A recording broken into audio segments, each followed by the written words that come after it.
네, 그러면은 AWS의 그 기초에 대해서 알아보도록 하겠습니다. 저희가 여태까지 프로젝트를 진행을 하면서 이제 그 클라이언트에서 리퀘스트를 보내고 서버에서 리스폰스를 주는 이 모델에 좀 익숙해져 있습니다. 그래서 근본적으로 인터넷이라는 것이 우리의 컴퓨터에서 다른 사람의 컴퓨터에 있는 파일을 읽는 것에 가까운 형태라는 것을 저희가 좀 더 인지를 하게 되었습니다. 그 전까지는 뭐 인터넷에 쳐서 그냥 나오는 웹페이지들이 어떤 것들인지 그냥 자세히 해본 적이 없지만은 이제는 저희가 좀 더 구체적으로 요청을 보내면은 이것들이 네트워크 통신을 통해서 어떤 그런 회사의 서버 컴퓨터에 있는 파일들 연산이 필요하다면은 뭔가 그런 추가적인 작업들도 일어나고 그 결과값이 다시 우리 클라이언트한테 돌아오는 것임을 알게 되었습니다. 그래서 이런 사진을 뭐 뉴스라든가 여러 군데서 많이 보셨을 텐데요. 여기에 지금 있는 것들이 다 지금 서버입니다. 안에 들어있는 것들이 서버 컴퓨터라는 겁니다. 그래서 서버 컴퓨터는 우리가 알고 있는 그냥 컴퓨터와는 약간 형태가 다르죠. 굳이 키보드라든가 아니면은 뭐 마우스, 모니터 이런 게 필요 없기 때문에 그냥 딱 필요한 그 하드웨어들만 들어가 있는 것이 이 서버 컴퓨터의 형태입니다. 그래서 이런 식으로 이제 기업들 혹은 이제 그냥 어, 학교들, 대학교들도 이제 각 전산실이라는 것이 있어서 그곳에 이제 이런 이제 서버 컴퓨터들이 이제 설치가 되어서 이제 본인들의 이제 서비스를 제공을 하고 있었습니다. 그렇게 했던 게 여태까지 했던 어, 이 모델과 맞겠죠. 그래서 저희가 여태까지는 아직 배포를 안 했고 저희 로컬 컴퓨터에서만 하고 있었는데 배포를 한다는 것은 어떻게 보면 이런 이제 서버 컴퓨터를 연결을 해주고 그것들이 이제 제공을 해준다. 대신에 그 24시간 돌아가면서 그 요청들을 받아준다라는 의미였습니다. 그래서 이제 그 2000년대 초반에 이 아마존이라는 회사가 급속한 성장을 하게 되죠. 특히 이 아마존은 이제 미국을 넘어가서 전 세계에 엄청난 양의 물류를 감당을 해야 되다 보니까 어, 그만큼 IT 인프라도 굉장히 많이 필요했습니다. 처리하는 데이터 양도 어마어마하고 그 속도나 아니면은 그런 신뢰성에 대해서 많은 것이 필요했기 때문에 내부적으로 이런 그 서버를 갖다가 굉장히 열심히 발전을 시켜왔습니다. 그래서 어떤 식으로 쓰고 그 안정성이라든지 그런 것들을 발전을 시켜왔습니다. 그렇게 해서 2002년부터 그러다가 이제 그 AWS 그러다가 이제 본인들이 이제 서버 이런 서비스 자체가 이거 자체가 우리가 너무 잘 만들어놨으니까 이거를 다른 사람들로 쓰게 하고 또 그거 쓴 만큼 돈을 받자라고 해서 마켓화가 시작되었습니다. 그래서 원래 아마존이 이제 그 물건을 이제 파는 회사였죠. 근데 이제 물건을 팔기 위해서 만들어둔 이 그 서버들이 이제 우리가 외부에 이제 팔아도 되겠다라고 해서 마켓화가 진행이 되어서 2006년 이후부터 이제 본격적으로 이제 그 출시를 하게 됩니다.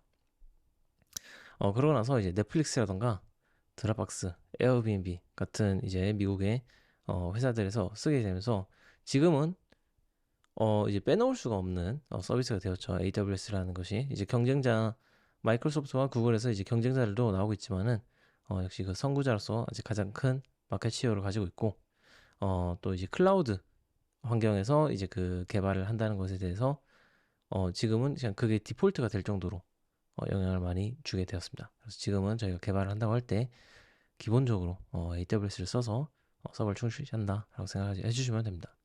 그 전까지는 이 시기 이전까지는 꼭 이런 서버가 필요했었습니다. 이런 서버가 필요했었는데 당연히 어마어마한 단점이 있겠죠. 일단 딱 보기만 해도 비쌉니다. 몇 천만 원. 자동차 값을 생각을 하셔야 되고 그렇기 때문에 그냥 한번 뭐 서비스 한번 내가 내놔볼까 하면은 당장 몇 천만 원을 써야 되고 설치 자체도 굉장히 어렵습니다.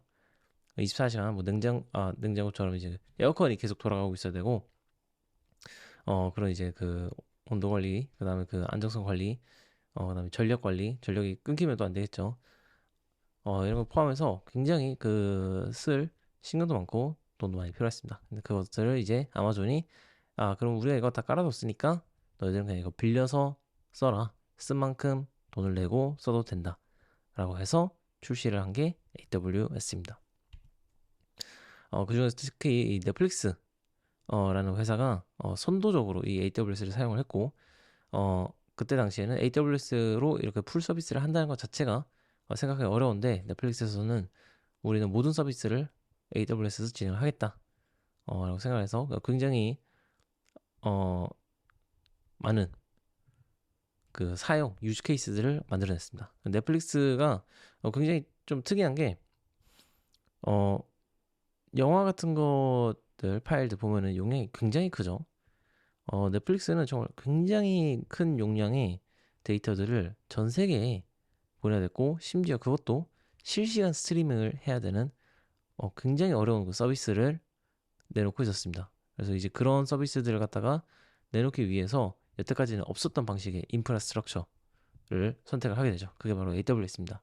그래서 인프라스트럭처라는 게 이걸 제공하기 위한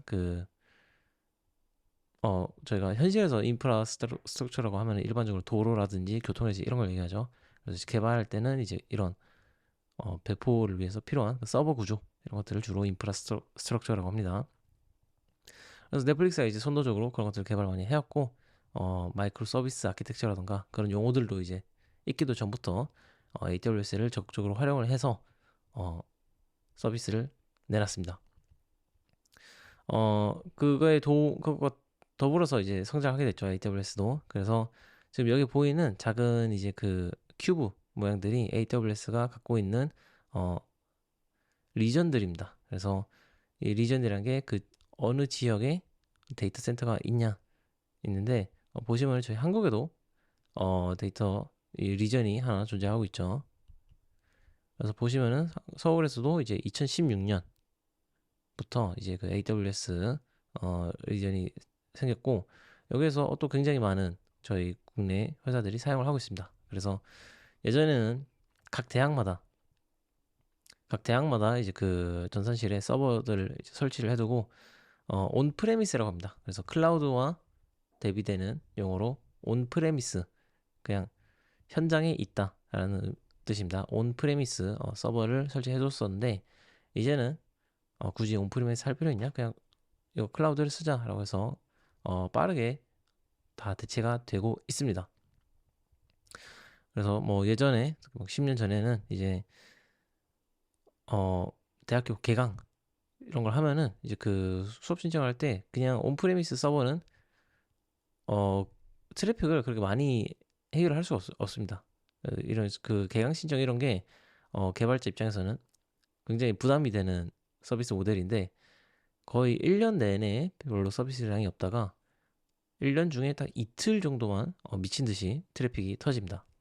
비슷한 걸로는 래플 서비스들 별로 원래 트래픽이 없는 환경에서 갑자기 특정 시점이 되면은 어마어마하게 많은 트래픽이 발생하는 이런 형식이 사실 그 개발자들 입장에서는 좀 다루기가 힘든 서비스인데, 그렇기 때문에 뭐 매번 이제 그 수강 신청할 때마다 서버가 다운되는 일이 발생했었죠.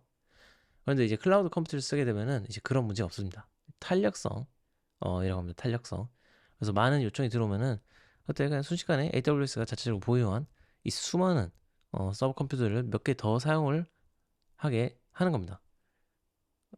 이미 AWS는 수많은 서버 컴퓨터를 갖고 있기 때문에 무언가 어느 서비스에서 많은 요청이 들어온다.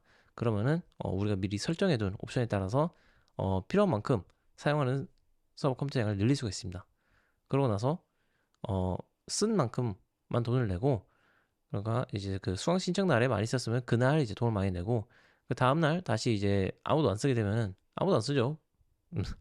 네, 아무도 안 쓰게 되면은 이제 그 한 대 정도만 그냥 돌리면서 그냥 유지만 하는 형태로 경제적으로 이제 사용을 할 수 있게 하는 모델입니다. 최근에는 이제 뭐 대학들이나 아니면 이제 기업들, 그리고 조금 더 있으면 아마 금융권들도 점점 이제 클라우드로 다 넘어가고 있습니다. 미국 국방부도 클라우드로 바꾸고 있고, 이런 서비스들을 전부 이제 클라우드로 바꾸게 되면서 빠른 변화가 일어나고 있다 라고 생각해 주시면 될 것 같습니다. 그리고 이 안에 보면은 이제 availability zone이라는 게 있습니다. 그래서 이게 4개가 있다고 나와 있는데 availability zone이라는 거는 이제 그 하나의 리전 안에 또 이제 별도의 물리적으로 별도의 다른 위치에 그 서버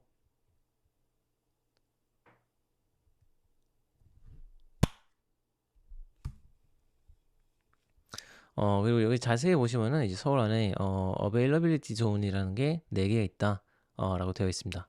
그래서 availability zone이라는 거는 이 그 서울이라는 지역 안에 또 다시 그 별도의 데이터 센터들이 이렇게 나누어져 있는 형태입니다. 그래서 그 서울 안에 availability zone이 있고 얘네들은 이제 물리적으로 분리가 되어 있는 데이터 센터들입니다. 그래서 이렇게 되어 있는 이유는 한 군데가 예를 들어 불이 났다, 사라졌다. 그때 이제 여기에서 다시 B와 C에서 다시 이거 백업을 하고 서비스를 계속 진행할 수 있게끔 하기 위해서 만들어져 있는 형태입니다. 그래서 이제 고가용성이라고 합니다. 이런 것들을. 그래서 무언가 한 군데가 안 됐을 때 그래도 계속 돼야 된다.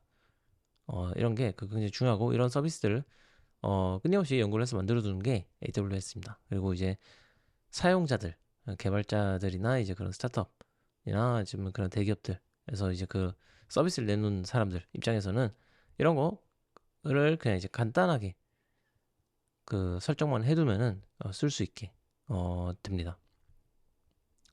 그래서 그 2021년에만 해도 보는 이제 AWS 주요 고객 사례목을 보면은 뭐 벌써 이것도 전체 리스트가 아닌데 굉장히 한국에 이제 많은 스타트업들에서 사용하고 있는 것을 볼 수 있죠.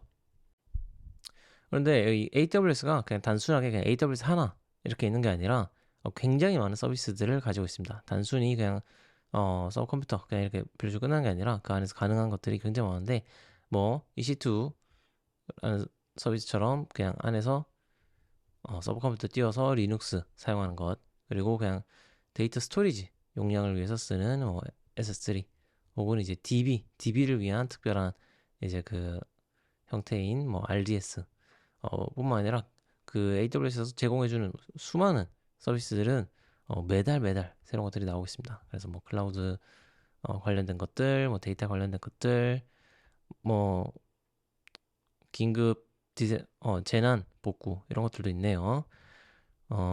그리고 또 이제 IoT 관련 이런 것들도 빠르게 새로 생기고 있고 람다라고 이제 그냥 바로 AWS에서 쓰는 간단하게 쓸 수 있는 서버리스 이런 것들도 있고 보시면은 서비스 양이 굉장히 많습니다. 그래서 이런 것들 다 알 수는 없고 검색하시면서 이제 필요한 것들이 나오면은 그때그때 배워서 쓰시면 됩니다. 그래서 저희는 가장 대표적인 몇 가지 서비스들에 대해서 다음 시간부터 알아보도록 하겠습니다.